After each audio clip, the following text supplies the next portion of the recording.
नाज़रीन, खबरें अब तफसील से। वज़ीर-ए-आज़म नरेंद्र मोदी आज राजस्थान के सीकर दौरे पर पहुंचे। पीएम मोदी ने आज सीकर में किसान सम्मान निधि की 14वीं किस्त तकरीबन 9 करोड़ किसानों के खाते में ट्रांसफ़र की। इसके अलावा पीएम मोदी ने 1.25 लाख प्रधानमंत्री किसान समृद्धि केंद्र को वक्फ किए और यूरिया गोल्ड लॉन्च किया। आपको बता दें कि चुनावी साल में वज़ीर-ए-आज़म मोदी का गुज़िश्ता 9 माह में ये 8वां दौरा है। पीएम मोदी गुज़िश्ता 9 महीने से किसी न किसी तकरीब में हिस्सा लेने राजस्थान आ रहे हैं। इस दौरान पीएम मोदी ने सीकर में आवाम से खिताब भी किया। उन्होंने खिताब के दौरान मरकज़ी हुकूमत की जानिब से किसानों को मिलने वाली यूरिया और उसकी कीमत का भी जिक्र किया। पीएम मोदी ने सेहत, किसान और तालीम जैसे मुख्तलिफ शोबों के लिए भी कई किस्म के मंसूबों का जिक्र किया। साथ ही उन्होंने मुख्तलिफ तरक्याती मंसूबों का इफ्तिताह और संग बुनियाद भी रखा।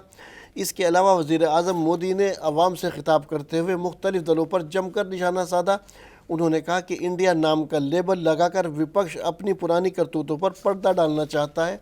अगर विपक्ष को वाकई में मुल्क की परवाह होती तो क्या वे गैर मुल्कियों को हिंदुस्तान में मुदाखलत करने के लिए कहते।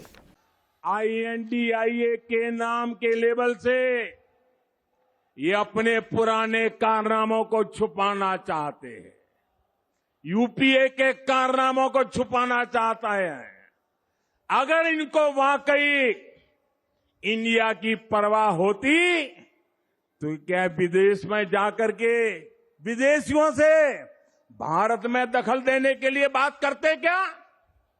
अगर उन्हें इंडिया की चिंता होती तो क्या ये सर्जिकल स्ट्राइक और एयर स्ट्राइक पर सवाल उठाते क्या? इनको इंडिया की चिंता होती तो क्या ये गलवान में भारत की सेना के शौर्य को कटघरे में रखते क्या? साथियों, ये वही चेहरे हैं जो आतंकी हमला होने पर दुनिया के आगे रोते थे, कुछ नहीं करते थे। इन्हें देश के सुरक्षा बलों के सामर्थ्य पर भरोसा नहीं है। ये वही चेहरे हैं जिन्होंने हमारे सैनिकों का हक मारा है। दशकों तक हमारे सैनिक 1 रैंक 1 पेंशन मांगते रहे, लेकिन इन्होंने नहीं दिया।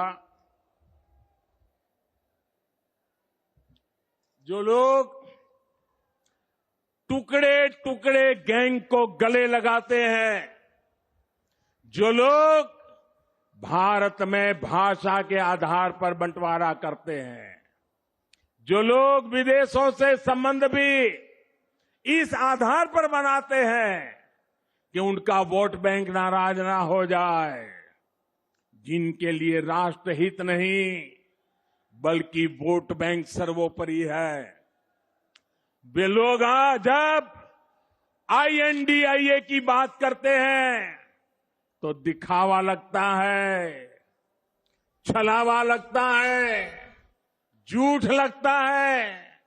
भाइयों और बहनों, इन लोगों में अहंकार कूट कूट कर भरा हुआ है। एक बार इन्होंने नारा दिया था, Indira is India, India is Indira, और तब देश की जनता ने उनका हिसाब चुकता कर दिया था, चुन चुन करके साफ कर दिया था, उखाड़ फेंका था उन लोगों को।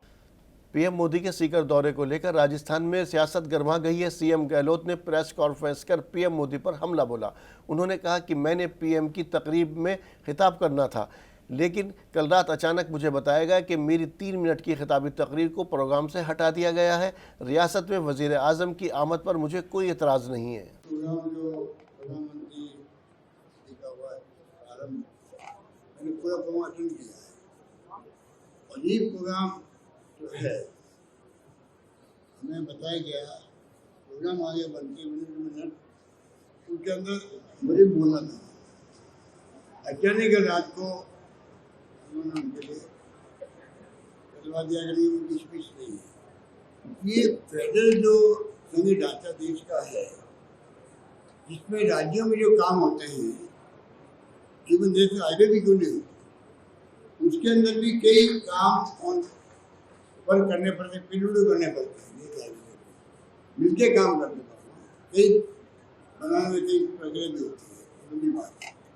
मैं कहना चाहूँगा कि ये तरीका अच्छा नहीं है। पहली बार मैं देख रहा हूँ, पिछले 50 साल में मैं देख रहा हूँ कि जो केंद्र सरकार की योजना होती है राज्यों में, उनको कहते हैं CSS, सेंट्रल स्कॉलर स्कीम। और 90-10 होती थी, 90% केंद्र का, 10% स्टेट का, 80-20 होती थी, 70-30 होती थी, 60-40 होती थी। इन्होंने रेशियो से बदल दिए, वो बड़ा इश्यू है। मेडिकल कॉलेज के अंदर भी, यहाँ पे भी जो यूपी गवर्नमेंट थी 75% था, 25% राज्यों का था, इन्होंने लोग बदल के 60-40 कर दिया। आज के जो प्रोग्राम हुआ उसमें लंबे समय से पहले के प्रोग्राम होते गए। ये ऐसी प्रोग्राम राज्य सरकारें खुद करती है अपने स्तर पर। वो इन्वाइट करती है चीफ गेस्ट के रूप में, कोई केंद्र सरकार के मंत्री आए, वो अलग बात है। ऐसा कभी नहीं होता है कि आप ऐसा कोई इशू को ऑर्गेनाइज करो बिना कोई डेट को कन्वीनियंस किसकी है, मुख्यमंत्री की कोई बात नहीं कर दिया, प्रधानमंत्री आ गए तो कोई बात नहीं, उन्होंने उनको सुविधा मुझे एतराज नहीं है, तभी हम तैयार हैं। अब उसके अंदर आप जो है वहाँ के चीफ मिनिस्टर की स्पीच जो है उसको आप अगर प्रोग्राम बना करके वैसे प्रोग्राम निकाल करके किन कारणों से उसको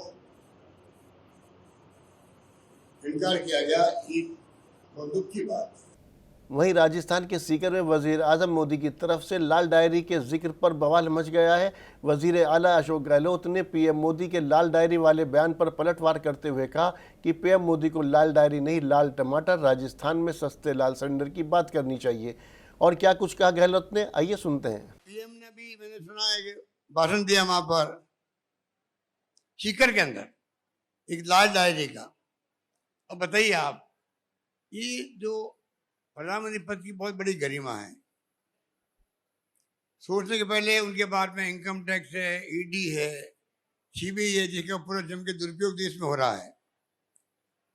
क्या वो जानकारी प्राप्त नहीं कर सकते कि जो डायरी का जो हुआ खड़ा किया गया जानबूझ करके, और जिस प्रकार से एक हमारे मंत्रिमंडल जो हमारे साथ थे मोहरा बनाया गया और 50 डायरियाँ लड़ाई गई असेंबली के अंदर। कल मैंने सुना पार्लियामेंट के अंदर भी लड़ाई गई डायरी है 50 है।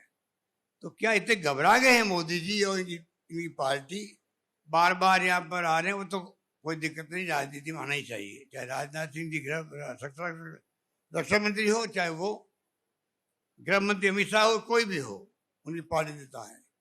पर धावा बोला राजस्थान के ऊपर, यहाँ महिला में अत्याचार हो रहे हैं, यहाँ पे कानून व्यवस्था बिगड़ी हुई है, यहाँ पे करप्शन हो रहा है। सबसे अधिक छापे कहीं पड़े हैं देश के अंदर, तो राजस्थान के अंदर हमारी एंटी करप्शन ब्यूरो ने डाले हैं। ये गवाह है, रिकॉर्ड है इसके अंदर, सब जानते हैं बात को। उसके बावजूद भी ये लोग जिस प्रकार से जानबूझ के सरकार को, चुनाव हमारे 3 महीने बाद में, चुनाव के पहले इतने घबरा गए हैं, जनता का मूड देख रहे हैं, जनता क्या सोच रही है, उसको लेके इतना घबरा गए कि बुखला करके अनशन आरोप लगा रहे हैं। उसमें लाल डायरी लेके आगे प्रधानमंत्री। छत्तीसगढ़ के वजीर आला भूपेश बघेल ने वजीर आजम नरेंद्र मोदी पर बड़ा हमला बोला। उन्होंने किसानों के हालात पर बात करते हुए कहा कि बीजेपी की जहनियत है कि वह किसानों का दर्द नहीं समझ सकती। छत्तीसगढ़ में किसानों की जो सहूलियात फराहम कराई जाती हैं उसे बीजेपी के लोग रेवड़ी कहते हैं। साल 2023 में विधानसभा और 2024 के लोकसभा इंतखाबात में सभी किसान बीजेपी को सबक सिखाएंगे। ये तो भारतीय जनता पार्टी की मानसिकता है। किसानों के दर्द वो नहीं समझ सकते कि किन परिस्थितियों में फसल उपजाते हैं, उसकी कीमत नहीं मिलती और घाटे में हो जाता है और कर से लदे रहते हैं। और छत्तीसगढ़ सरकार ने 9-9.5 हज़ार करोड़ रुपया माफ़ करके किसानों को ऋण किया और आज देखिए कि छत्तीसगढ़ के किसान कितने खुशहाल हैं। उसको समर्थन मूल्य मिल रहा है, राजीव गांधी किसान न्याय योजना मिल रहा है। वो धान की कीमत इस साल 2640 रुपये पड़ा है, तो देश में सर्वाधिक धान की कीमत छत्तीसगढ़ में मिल रहा है। तो किसानों को हमेशा किसान को इसीलिए वो रेवड़ी कहते हैं। किसान को जो दे रहे हैं उसको भारतीय जनता पार्टी रेवड़ी कहते हैं, और उसकी सबक फिर सिखाएंगे अभी 2023 के चुनाव, 2024 की लोकसभा में। तेलंगाना के वज़ीर आला के चंद्रशेखर राव के दफ्तर ने ऐलान किया है कि रियासत भर में मुसलसल मूसलाधार बारिश के पेश नज़र जुमे के रोज़ भी तेलंगाना के तमाम तालीमी इदारे बंद रहेंगे। सीएम के दफ्तर के मुताबिक वज़ीर तालीम संपिता इंदिरा रेड्डी को हिदायत जारी की गई है, वह तमाम तालीमी इदारे जुमे को बंद करने के अहकाम जारी करें। हुकूमत की जानिब से बारिश की छुट्टियों के ऐलान में ताख़ीर पर वालिदैन और स्कूल हुक्काम की जानिब से पहले भी शिकायतें मौसूल हुई थीं। वज़ीर आला के चंद्रशेखर राव के इब्तदाई ऐलान का तमाम हलकों ने खैर मकदम किया है। हिंदुस्तानी महकमा मौसमियात ने आज 40 से 50 किलोमीटर फ़ी घंटे की रफ्तार से तेज़ हवाओं के साथ बहुत तेज़ बारिश की पेशिंगोई की है। दिल्ली में working journalist association of India की आला तंजीम ने कौम की तामीर में सहाफ़ियों शहरियों का किरदार के उन्वान पर एक कौमी सेमिनार की मेज़बानी की। इस तकरीब में सहाफ़ियों, माहिरीन और मुअज़्ज़िज़ मेहमानों ने शिरकत की, जिन्होंने कौम की तामीर के अमल में सहाफ़ियों और शहरियों के किरदार पर अपने ख़यालात का इजहार किया। सेमिनार का इफ्तिताह मेहमान खुसूसी साबिक़ DGP विभूति नारायण राय ने किया। विभूति नारायण राय ने एक मजबूत और मुतहर्रिक कौम की तामीर में ज़िम्मेदाराना सहाफ़त की अहमियत और शहरियों की इज्तिमाई ज़िम्मेदारी पर अपनी बसीरत का इजहार किया। देखिए, पत्रकार महोदय, जो रोल ऑफ जर्नलिस्ट है वो वाकई बहुत बड़ा है। जैसे कि आज का आपका मिशन है आवाज ऑफ इंडिया, तो जो जर्नलिस्ट है, एक तो ये पहला चौथा स्तंभ है इसका, और ये ऐसा स्तंभ है कि ये तीनों स्तंभों पे भारी है। यानी अगर आप वाकई आवाज ऑफ इंडिया बनेंगे तो मेरा मानना ये है कि ये जो तीनों स्तंभ हैं ये आपके नीचे काम करने के लिए मजबूर हो जाएंगे। यानी आप चौथा स्तंभ तो है ही है, और साथ साथ इस देश के अंदर एक ऐसी क्रांति का बिगुल भी बजा सकते हैं जो आपके माध्यम से संभव है। कि ये जो मुद्दे उठाए जा रहे हैं ये सरकार के द्वारा उन मीडिया हाउसेस से उठवाए जा रहे हैं, और केवल जो असल मुद्दे हैं इस देश के, बेसिक जो मुद्दे हैं, उनसे ध्यान भटकाने के ही तरीका है, ताकि आम जनता इस सरकार से ध्यान भटका रहे और इस तरह के जो मुद्दे हैं वो समाज में हावी रहे। राजस्थान के टोंक में गुज़िश्ता रोज़ बीजेपी की रियासती क़यादत की तरफ से नहीं सहेगा राजस्थान तकरीब का इनेकाद किया गया। इस कैंप में आम लोगों के मसाइल सुने गए और उनकी शिकायत दर्ज की गई। शिकायत करने वालों को गलत हुकूमत का फेल कार्ड भी दिया गया। इस फेल कार्ड में हुकूमत के अवाम मुखालिफ इक़दामात और इंतखाबी मंशूर की नाकामियों का जिक्र है। तकरीब में बीजेपी कारकुनान ने हुकूमत के खिलाफ शदीद नारेबाजी की और हुकूमत की लाल डायरी पर से पर्दा उठाने का मुतालबा किया। इस मौके पर बीजेपी के जिला सदर राजेंद्र पराना ने कहा कि इस मुहिम के तहत गांव-गांव में गहलोत हुकूमत की नाकामियों को बेनकाब करेंगे।